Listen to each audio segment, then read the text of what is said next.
A 30-year tradition continued at the Coffs Harbour Open Titles this weekend, with shooters travelling from Queensland, Victoria and all points of New South Wales. The annual contest has gained a high reputation amongst Australia's finest shotgun shooters over the decades, and once again attracted a number of Aussie champions amongst the more than 150 competitors. Foremost amongst the talent was Dubbo's Arthur Turner, an Australian champ many times over, who fired a faultless 100 out of 100 to take the opening title for the weekend. 8 championships were contested, and the hot conditions didn't seem to faze the steady eye of most.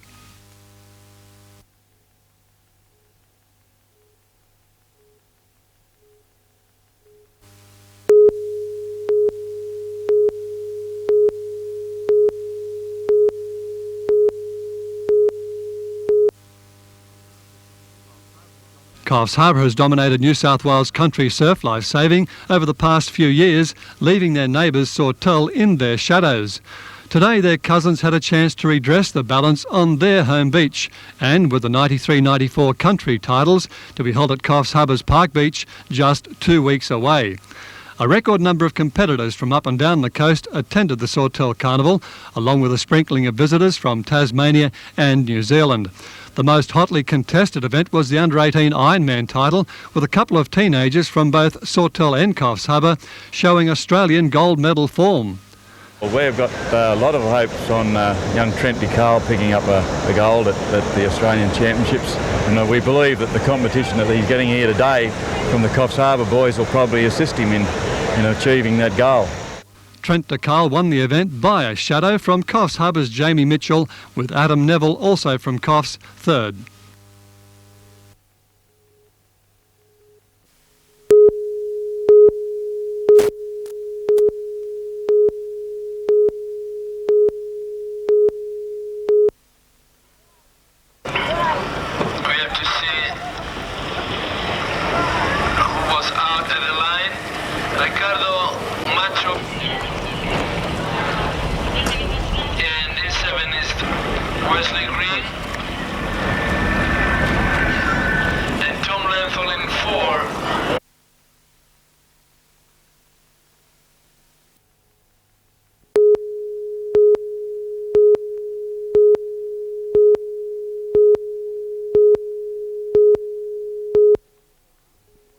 The region awoke to a balmy holiday Monday, with the beach offering the most comfortable way to escape the early 25-degree heat.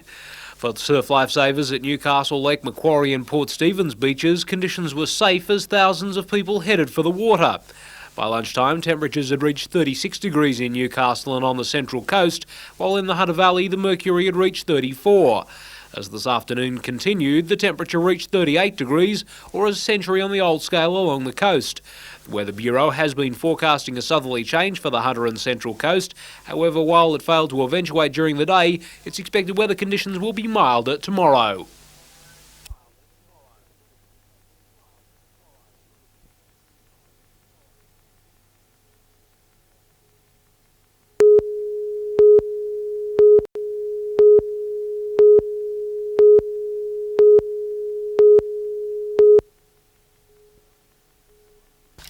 The fire moved with such speed it outpaced fire units, jumped Charlestown Road and swept uphill, racing past houses towards a home unit complex off Robert Street. Like a blowtorch, the fire played against the side of the brick units until one ignited. Residents could save little. A single fire engine on the scene could also do little. The complex has no hydrants. The only water available, a small amount carried on the fire engine. As the fire spread from one unit to another, a call went out for tankers. At least 3 home units have been destroyed. And even while this fire was being fought, there was a battle further around the ridge to save homes and radio station 2KO. Firefighters now have that situation under control, but they're aware the wind could spark new outbreaks anywhere in its path. Jim Sullivan, NBN News.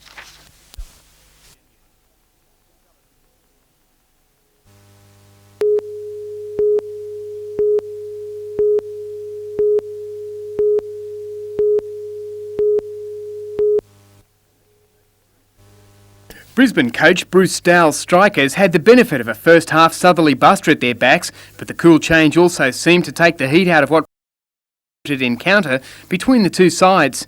There'd been talk of settling old grudges between the now Brisbane coach and Newcastle players he'd rejected. Some long shots from Brisbane kept Breakers goalkeeper Clint Gosling on his toes, tipping away two certainties from the goal mouth. In a Breakers counter-attack, the pressure was on Gosling's opposite, Clint Bolton, as a Namov cross hovered around the goal, begging to be put away. Nothing for the scoreboard, but in a plus for the Breakers, Captain Darren Stewart played an injury-free game and rallied solid defence against the Strikers through the second half. The Breakers fired off a couple more shots late in the second half, but Stowell's Strikers again escaped unscathed.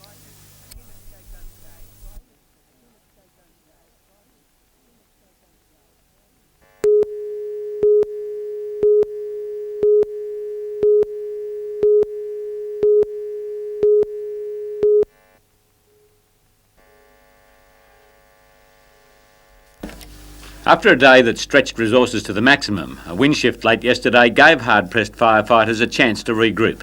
But even as the situation improved in one area, new problems emerged in others as the fire changed direction. Last night, parts of Minmi were evacuated as flames turned on the town. Deputy Group South, can you please go to Stockington Road at Seahampton? The fire has relit again, over. The official bushfire emergency declaration is still in place. At fire headquarters, officials today assessed their resources and planned strategies to deal with a problem they know will be with them until there is extensive rain, and that's not in sight. The aim of firefighters today is to mop up outbreaks like this.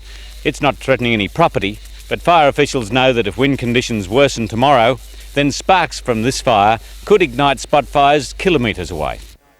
Yesterday, the lethal combination of high temperature, strong wind and low humidity had firefighters racing from one location to another in a bid to get ahead of the fire front.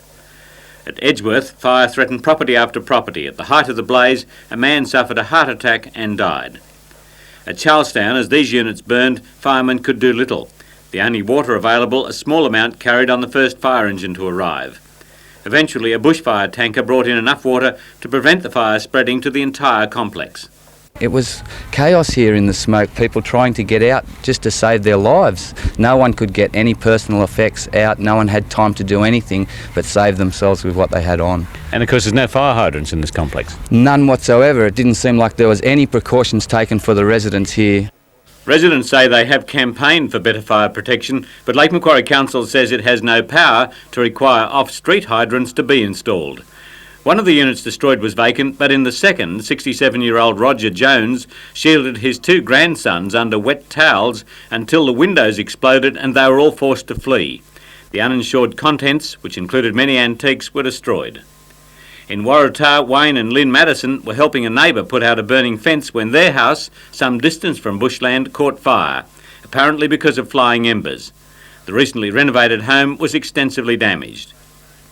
But while the situation in Lake Macquarie eased for the moment, it was a difficult day for firefighters in Port Stephens.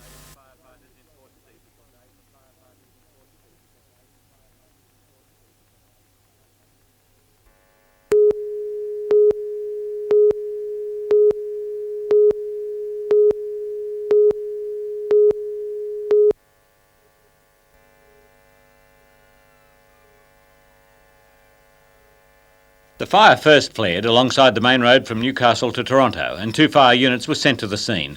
But in literally seconds, the situation escalated dramatically. The flames leapt the road and what became a firestorm swept onto houses in nearby Woodrising Estate. Hey, let that pressure down! Hurry up! Look at this! With the fire, terror arrived in what moments before had been a quite suburban street. As fire crews went into action, residents tried to confront the roaring flames with garden hoses, only to be beaten back by the blistering heat.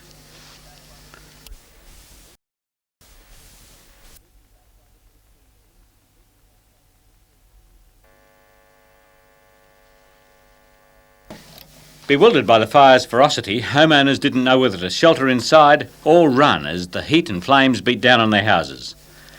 Just when it looked as if nothing could prevent buildings igniting, a convoy of both regular and bushfire brigade units rolled into the street, saving disaster by literally seconds.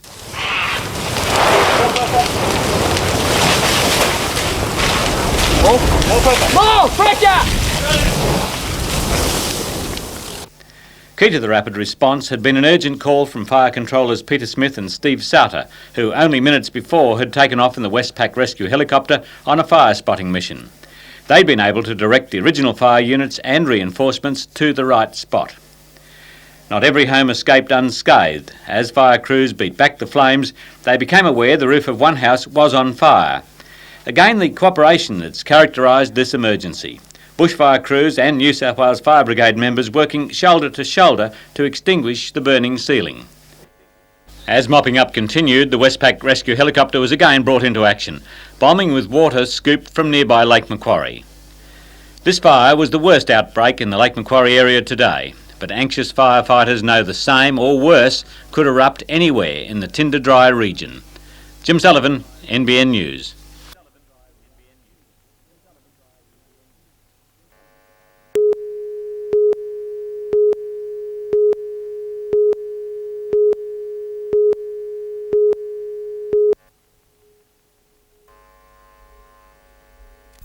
After 3 days of battling the bushfire across the Medowie Salt Ash area between Raymond Terrace and Nelson Bay, firefighters this afternoon were facing their worst nightmare.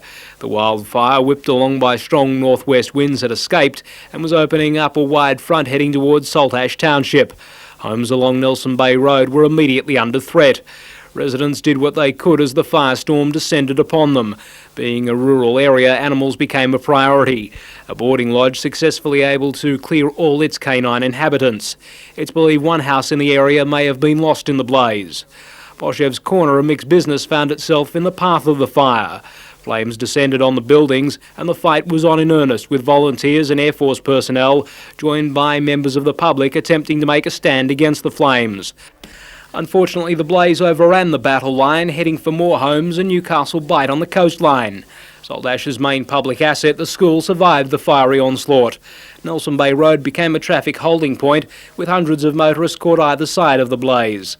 Late this afternoon, a fresh front erupted, with fuel tanks and homes near the Tanilba Bay turnoff under threat. The firestorm is burning on at least a 5 to 10 kilometre front, with outbreaks also burning near Medowie Township. At this stage, it's believed no lives have been lost.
Again, it was a fire that sprang from a small beginning in roadside bush in suburban Windale. In minutes, it had jumped 2 lanes of the Pacific Highway and taken hold of a car wrecking yard.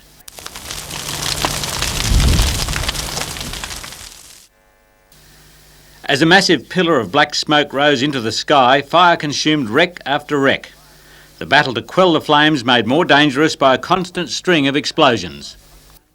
For firefighters, the main concern was at the other end of the yard, where the fire was heading towards an industrial estate, putting an engineering workshop and warehouses at risk.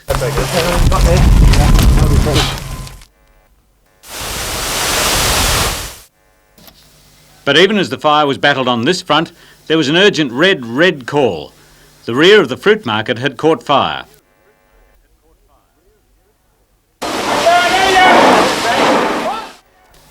Quick action by firefighters at the scene, including their regional boss, Deputy Fire Commander John Craig, somehow prevented the fire spreading to the entire building. The frightening speed of this fire is a reminder of just how extreme the current fire danger. Weather conditions which are now deteriorating everybody should certainly be aware of just how quickly we can see a fire spread. The worry now is the possibility that wind-borne sparks may carry the fire further into nearby bushland. Jim Sullivan, NBN News.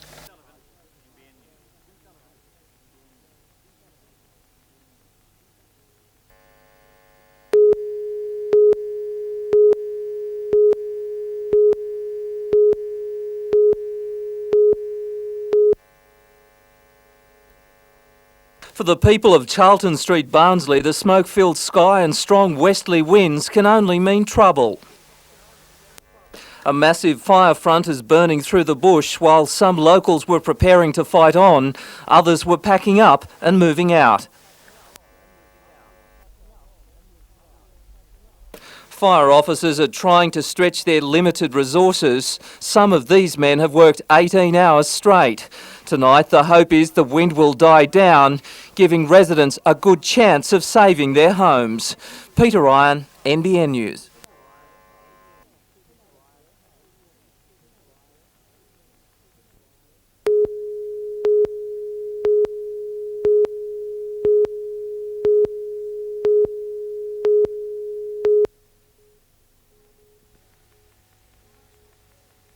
Rides like these look like being regular occurrences at the three-day national titles. 15 of Australia's best cowboys and cowgirls have had to qualify to make it to Wingham, guaranteeing some impressive buck-jumping action. Competition kicked off just before dusk last night with the calf roping and bull ride events. Up-and-coming cowboy David Caddies from Queensland showed off his skill in the junior steer event, while one rider got more than he bargained for. The titles are the culmination of 12 months of rodeo events for competitors and will continue tomorrow.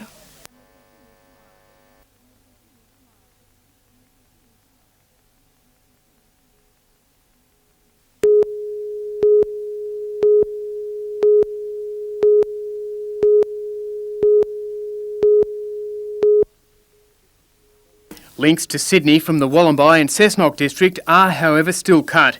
The Putty Road remains closed, along with stretches to Paynes Crossing, Wiseman's Ferry and Culnura until further notice. The Rylston Road is also closed, and police report a number of accidents in the area due to thick smoke and motorists attempting to head south.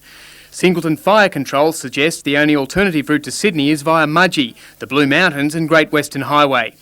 35,000 hectares of bush has been burnt out in the Dural Valley to Bulga, with volunteers now stepping up their efforts to contain the fire's perimeter, flanking 40 kilometres.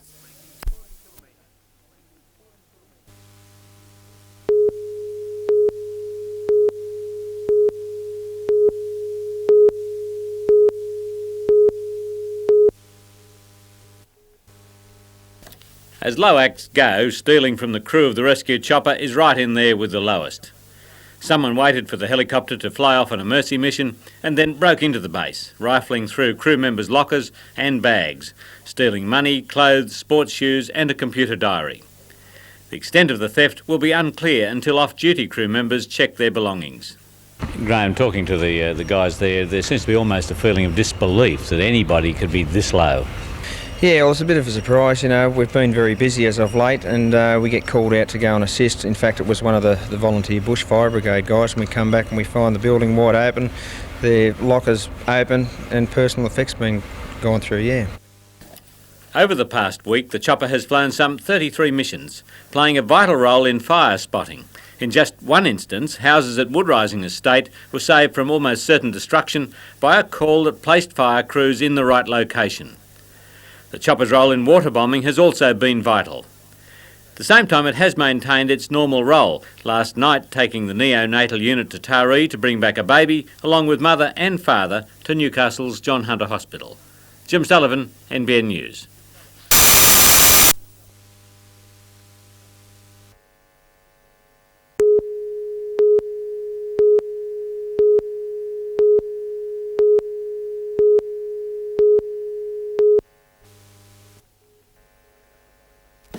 Surrounded by closely mown lawns, the factory would have seemed to be in a safe location.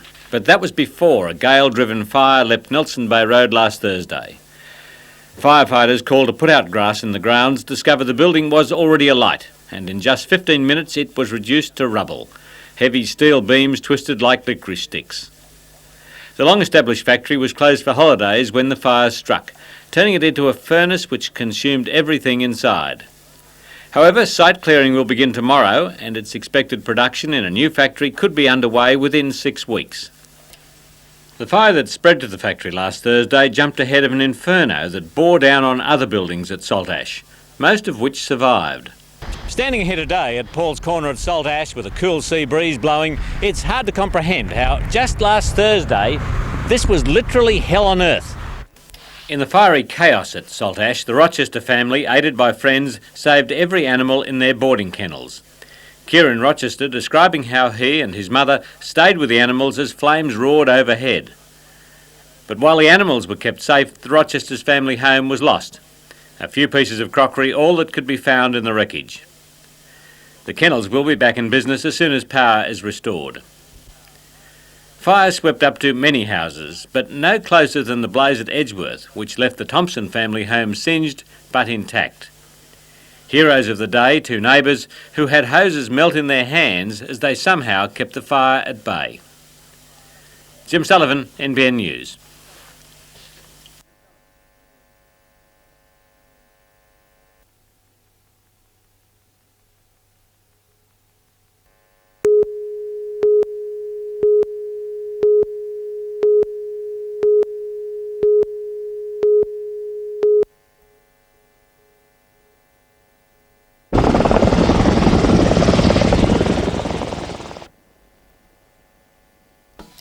The distinctive beat of heavy helicopters drowned out passing traffic as 6 Army helicopters landed on playing fields at Bullaroo. Their mission, to snuff out a fire near Mount Sugarloaf that's out of reach of ground crews. The helicopters, 3 Iroquois, 2 Squirrels and a huge Black Hawk, are part of a squadron being used at continuing trouble spots. To waterbomb the Mount Sugarloaf fire, the choppers are trialling water buckets loaned by the New Zealand Air Force. The collapsible buckets are carried on board the helicopters and assembled on site. Jim Sullivan, NBN News.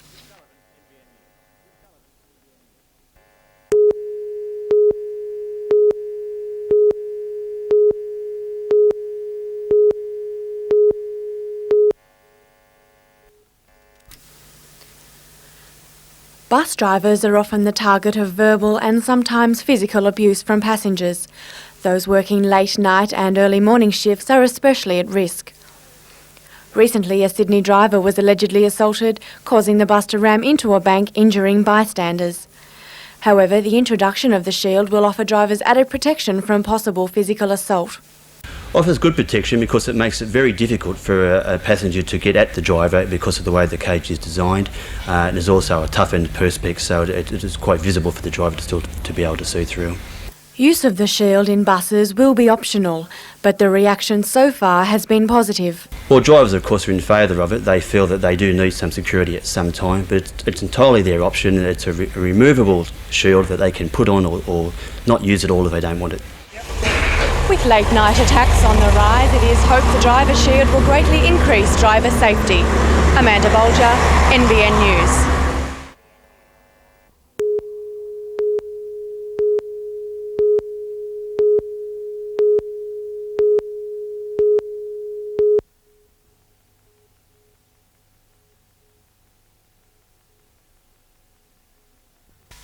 It's a subject most take for granted, but engineering affects nearly every area of our daily lives. During this week, these Year 11 students will expand their problem-solving skills at the National Engineering Summer School at the University of Newcastle.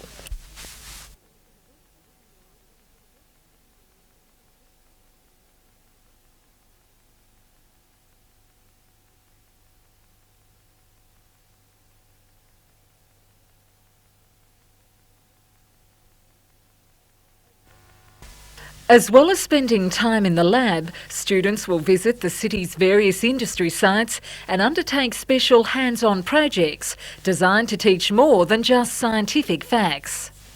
Really what we're trying to do is to confuse them rather than make it very easy, because it's not easy. Engineering is about all facets of life, And I think if they can go away with this understanding, I think we've achieved what we wanted. Melinda Smith, NBN News.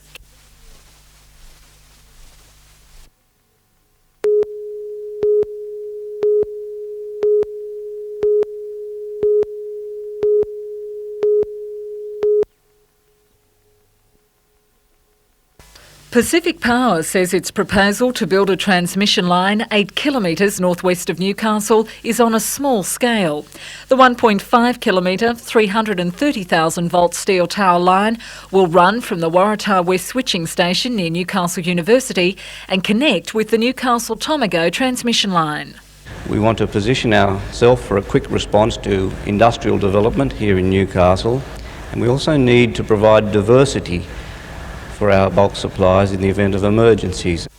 Pacific Power proposes a range of safeguards to minimise potential environmental effects and allay any community concerns about magnetic fields.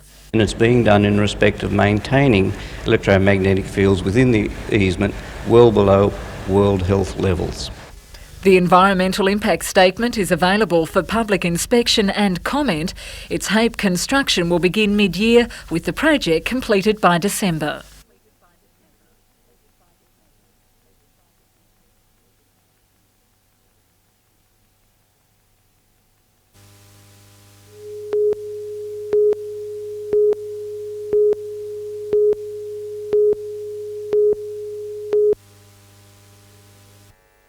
On an ordinary Saturday, business in the Bucolban district would be booming. Despite the nearest fire front having been almost 20 kilometres away, restaurants, motels and vineyards have experienced a slump and many bookings have been cancelled. The first 3/4 or 80% of the money that comes in pays the bills, and it's the cream off the top that makes the whole idea profitable.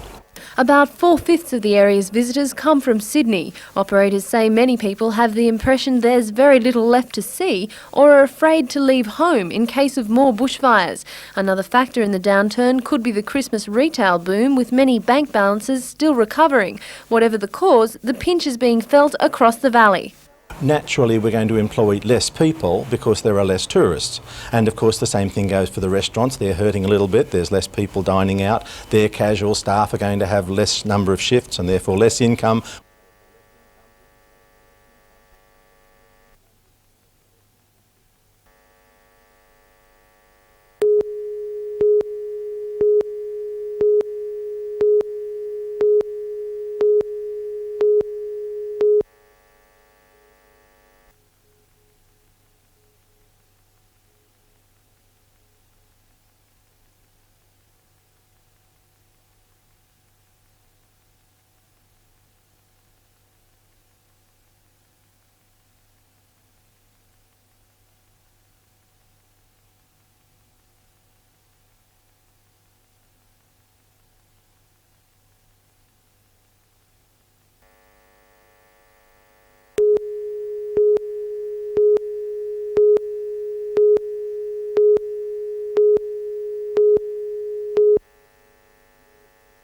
With talks between coal company executives and Japan nearing a settlement, rumours of a drop of up to $3.75 American a tonne has led union leaders to fear the worst. If all the pundits and all the smart people are saying that there's something like a $3.50 flow on, it could be disastrous for my industry. Major coking coal agreements with Tokyo are expected to be announced within 10 days. Those prices largely determine the value of steaming coal, the hunter's major product. In the early 80s, a similar push by Japan was one of the factors in the closure of 20 Australian mines and the loss of 4,000 jobs. As well as pressure from the Japanese steel industry for up to 6% saving, the Canadian coal industry has voted to absorb lower prices to make a niche in the market. If the market has now been determined by the Canadian settlement, which I understand is something like $3.50, when they've been on strike for 3 or 4 months, well, it makes me think, well, maybe I've been taking the wrong tack industrially.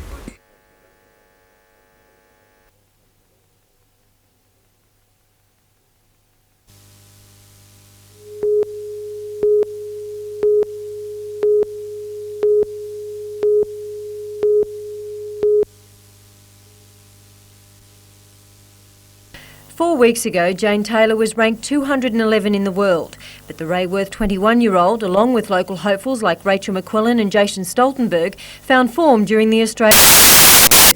Saturday's third-round loss in the Australian Open to fifth seed Jana Novotná will see Jane's ranking jump to around 120. It's not overnight success for sure. I've worked really hard for this. Been training pretty hard lately since October. After my sickness, I just said, look, I'm going to give it one last shot. Back home today, Jane also attributed the success of that one last shot to believing in herself.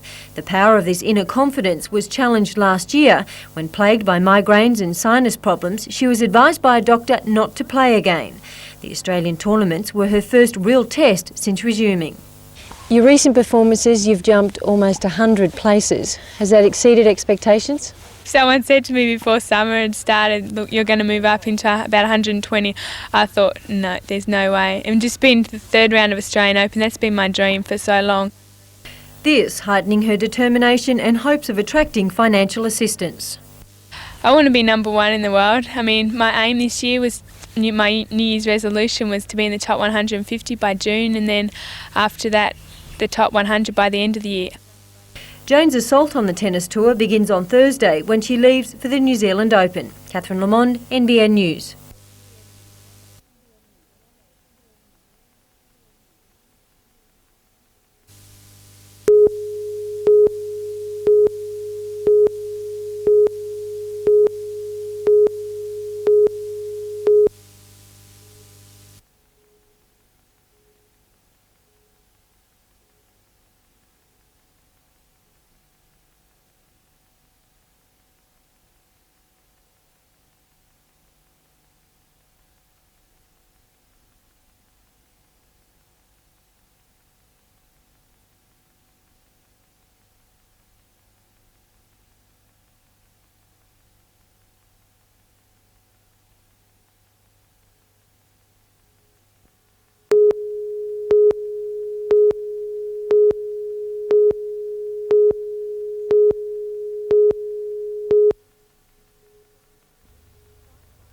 Firefighters sent from both sides of the border were confronted with an inferno. At least a dozen buses were ablaze. They were in a corner of the depot being dismantled for scrap metal. A spark from an oxy welder started the blaze. Workers in the area were evacuated. Well, it would have spread fire quite some considerable distance. We did evacuate the building of Norco next door in case of this situation getting worse. Firefighters stopped the flames from spreading to the fuel. It took well over an hour to contain the blaze. 13 buses were destroyed.